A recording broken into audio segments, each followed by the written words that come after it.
வணக்கம். என்னோடய பேர் ஜெயசீலன். டாக்டர் அமிர்தகுரு ராஜசேகர ஐயா மூலமாக என்னோடய பேரை இன்றைக்கி மாற்றி கொடுத்துருக்காங்க. அது பார்த்திங்கன்னா இன்றைக்கி குரு பூர்ணிமா அப்படிங்கிற ஒரு பௌர்ணமி நாளில் என்னோடய பேர் ஜெயசிம்மன் அப்படிங்கிற வெற்றி சிங்கம் அப்படிங்கிற நேமில் என்னை மாற்றி கொடுத்துருக்காங்க. எனக்கு புதுசாக ஒரு பிறப்படுத்தது மாதிரி ஒரு ஃபீலிங்காக இருக்குது. அதே போல் ராஜசேகர ஐயா அமிர்தகுரு அவங்கள பார்த்ததுக்கப்புறம் என்னோடய வாழ்க்கையில் மிகப்பெரிய மாற்றங்கள், நிறைய மிராக்கிள்ஸ் நடந்துக்கிட்டே இருக்குது.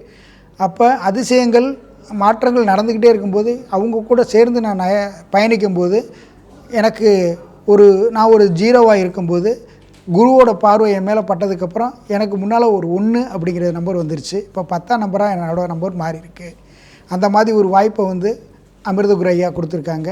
இன்றைக்கி குருத்தீட்சை வாங்கிறதுக்காக நாங்கள் வந்திருந்தோம். ராகு கேது நமக்கு பார்த்திங்கன்னா கடன்கள் நிறையா இருக்கும். அது பார்த்திங்கன்னா மாதா பிதா குரு தெய்வம், இந்த 4 கடனை ஃபஸ்ட்டு நம்ம அடைச்சா மட்டுமே அடுத்த லெவலில் நம்ம போக முடியும் அப்படிங்கிறது நமக்கு மாஸ்டர் ஐயா கற்றுக் கொடுத்தாங்க.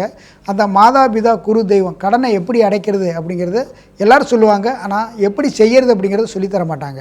அது மாதிரி நமக்கு குரு பார்த்திங்கன்னா நம்ம அமிர்தகுரு ஐயா மாதாவோட கடனை எப்படி அடைக்கிறது, குருவோட கடனை எப்படி அடைக்கிறது, அதை சுமங்கலிகளுக்கு தானம் கொடுக்கறது எப்படி, அதே போல் நம்ம அறியாத சகல ஜீவராசிகளுக்கு தானம் கொடுக்கறது, இந்த தானங்கள்லாம் கொடுத்து நம்ம கடனை அடைக்கணும். அப்போ அந்த கடனை அடைக்கும் போது தான் இறைவன்கிட்ட போய் சேர முடியும். திருவள்ளுவர் அங்கே கூட சொல்லியிருக்காங்க, அதாவது தானமும் தவமும் செய்யாவிடின் வானின்றி பெய்யாது மழைன்னு சொல்லியிருக்காங்க. மழை பெய்யறது கூட தானம் செய்யணும், தவம் பண்ணணுன்னு இருக்காங்க. அந்த தவத்தை கற்றுக் கொடுக்கக்கூடியவங்க பார்த்திங்கன்னா அமிர்தகுரு ராஜசேகர ஐயா. அதே போல் பிறவிங்கிறது பெருங்கடல். இந்த சட்டை நான் எத்தனாவது சட்டைன்னு எனக்கு தெரியாது. அதே போல் என்னோடய உடம்பு இது எத்தனாவது உடம்புன்னு தெரியாது, என்னோடய சோலுக்கு தெரியும். அப்போ இந்த சோல் எத்தனை உடம்பு மாறி மாறி வருது அப்படிங்கிறது பார்த்திங்கன்னா பிறவிங்கிறது பெருங்கடல். பிறவி பெருங்கடல் நீந்துவோர் நீந்தார் இறைவனடி சேராதார். இறைவன்கிட்ட சேரணும் அப்படின்னாக்கு பிறவி பெருங்கடலை கண்டிப்பாக நீந்தியே ஆகணும். அப்போ பிறவி பெருங்கடலை இப்போ நீந்தணும்னா நம்ம கர்மாக்கள் குறையணும். கர்மாக்கள் குறையணும் அப்படின்னா அதுக்குண்டான தானம் செய்யணும், தவம் செய்யணும். அதை எப்படி முறையாக செய்யணும், அந்த பிரம்மகத்தி தோஷத்தை எப்படி நிவர்த்தி பண்ணணும், அடுத்து பார்த்திங்கன்னா ராகு கேது தோஷத்தை எப்படி நிவர்த்தி பண்ணணும், குரு நம்ம மேலே எப்படி பார்க்கணும், சந்திரனை எப்படி நம்ம பூஜிக்கணும், சூரியனை எப்படி நம்ம பூஜிக்கணும், புதனை எப்படி நம்ம பூஜிக்கணும், செவ்வாயோட ஆதிக்கத்தில் செவ்வாயோட பார்வையில் நம்ம எப்படி இருக்கணும் அப்படிங்கிறத 1 by 1 நம்ம காமிக்கிறது இல்லை, கூட்டிகிட்டு போய் இதை இப்படி பண்ணுங்கன்னு சொல்லி அறிமுகப்படுத்தி அதன்படி செய்ய வச்சு நம்மளை ஃபாலோ பண்ணி பார்த்திங்கன்னா பெரிய கடல். அந்த கடலில் ஒரு படகுல போகும்போது அந்த படகுல சுக்கானை பிடிச்சிக்கிட்டு ஒரு நபர் நடத்துவாங்க, லெஃப்ட்டு ரைட்டுன்னு சொல்லிட்டு, இல்லைன்னா படகு கலந்துடும். அதே போல் நமக்கு சுக்கானை கையில் பிடிச்சிக்கிட்டு நீங்கள் வலது பக்கம் போகணும், இடது பக்கம் போகணும், இடது பக்கம் ரொம்ப பள்ளமாக இருக்குது, வலது பக்கம் மாறுங்க அப்படின்னு சொல்லி நம்மளை வழி நடத்தி நம்மளை கரெக்டான ஃப்ரீக்வன்சிக்கு நம்ம கொண்டு வரக்கூடியவங்க. 100.8 வைத்தா மட்டும்தான் அதை எஃப்எம் எடுக்க அப்படின்னா 100.8க்கு என்ன ஃப்ரீக்வன்சி வைக்கணும் அப்படிங்கிற விஷயத்த கரெக்டாக நம்மளை மேட்ச் பண்ணி நம்மளை அந்தளவுக்கு கொண்டு வர்றாங்க. இன்றைக்கி தீட்சை கொடுத்தாங்க. எனக்கு தீட்சை கொடுக்கும்போது பார்த்திங்கன்னா அவ்வளோ பிரமிப்பாக இருந்துச்சு. எனக்கு இந்த நம்மளோட ஏகலைவன் எப்படி கட்டவரில் கொடுத்து அவங்களுக்கு குருவுக்கு காணிக்கையாக கொடுத்தாரோ அதே போல் என்னோடய காணிக்கையை குரு ஏற்றுக்கிட்டு அந்த கட்டவரில் பிடிச்சிட்டு எனக்கு அந்த ருத்ராட்சத்தை வச்சு எனக்கு ஒரு உபதேசம் கொடுத்து அந்த குரு தீட்சை கொடுக்கும்போது என்னை அறியாமலே மிகப்பெரிய ஒரு 440 வோல்டேஜ் கரண்ட் என் மேலே பாஸ் ஆனால் எப்படி தெரியுமோ அந்தளவுக்கு பாஸ் ஆகிற மாதிரி ஆரம்பிச்சு. தலையெல்லாம் சுற்ற ஆரம்பிச்சிருச்சு. நெத்தி போட்டு இன்ன வரைக்கும் பார்த்திங்கன்னா பட்டு துடிக்குது.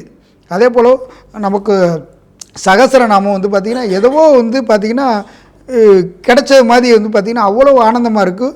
அப்போ நம்மளோட உடம்புல சுரக்கக்கூடிய செரட்டானின், அதே போல் நம்மளோட ஹாப்பி ஹார்மோன்ஸ் ஒரு 4 இருக்குது. அந்த ஹார்மோன்ஸ்லாம் சுரக்குது.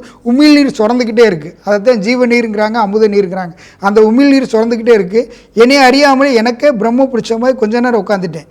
சமாதி தியானம் பண்ணால் எப்படி இருக்குமோ அதே தியானம் மாதிரி எனக்கு அந்த மாதிரி இருக்குது. ஆனால் இன்னும் எனக்கு அந்த ஒரு ஃபீல் இருந்துக்கிட்டே இருக்குது.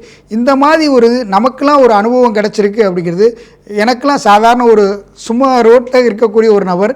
அது குருவோட பார்வை கிடச்சதுனால எனக்கு பார்த்திங்கன்னா இன்றைக்கி இந்த அளவுக்கு எனக்கு ஒரு மிகப்பெரிய மாற்றம் கிடச்சிருக்கு.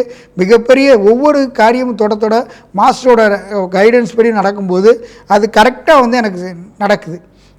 ஒன்றுமே கிடையாது. நைட்டு பஸ்ஸில் வர்றப்போ இந்த இடத்துல நமக்கு ஸ்டாப் பண்ணால் நல்லா இருக்குன்னு சொன்னால் அடுத்த 2 நிமிஷம் வண்டி பஸ்ஸு நிற்கிது. அதே போல் என் ஃப்ரெண்டு எல்லாமே பார்த்திங்கன்னா கேதார்நாத்தில் இருக்காங்க. அவங்க வந்து வாங்க போகலாம்னு சொல்லி ஃப்ளைட் டிக்கெட் எல்லாமே போட்டு எல்லாம் பிளான் பண்ணுறாங்க. கேதார்நாத்லேருந்து வந்து பார்த்திங்கன்னா ருத்ராட்ச மாலையை கொண்டு வந்து நம்ம தலையில் வச்சு கேதார்நாத்லேருந்து வந்ததுங்க அப்படின்னு சொல்கிறாங்க. இந்த விஷயம் எனக்கு தெரியவே தெரியாது. அப்போ அந்த கேதார்நாத்லேருந்து ருத்ராட்சமே வந்து நமக்கு அபிஷேகம் பண்ணுது. என்னென்னா மாஸ்டரோட கண்ட்ரோலில் மாஸ்டர் என்ன சொல்கிறாங்களோ அதை கேட்டுக்கிட்டு முழு சரணாகதி அடைஞ்சால் என்னென்ன நம்ம நினைக்கிறோமோ அதை பூரா நம்ம அடையிறதுக்கு மாஸ்டர் நம்ம வழிகாட்டுறாங்க. அதே போல் குருவோட நம்ம சேர்ந்தால் நம்ம கண்டிப்பாக வந்து பூவோட சேர்ந்த நாறு மணக்குங்கிறது மாதிரி குருவோட சேர்ந்தால் நம்ம ஒரு நாராக இருந்தால் கூட அவங்க கூட சேர்ந்து ஒரு மாலையாக மாறும்போது நம்மளும் வந்து மிகப்பெரிய ஒரு நறுமணத்தை கொடுக்க முடியும்.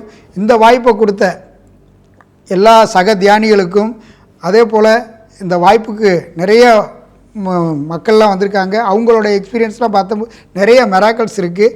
அதே போல் இந்த வாய்ப்பை கொடுத்த பிரபஞ்சத்துக்கும், என்னோடய தாய் தந்தையருக்கும், மாதாவுக்கும், பிதாவுக்கும், என்னோடய குரு டாக்டர் அமிர்த குரு ராஜசேகர் ஐயா அவர்களுக்கு மிகப்பெரிய நன்றியை தெரிவிச்சுக்கிறேன். நன்றி நன்றி நன்றி.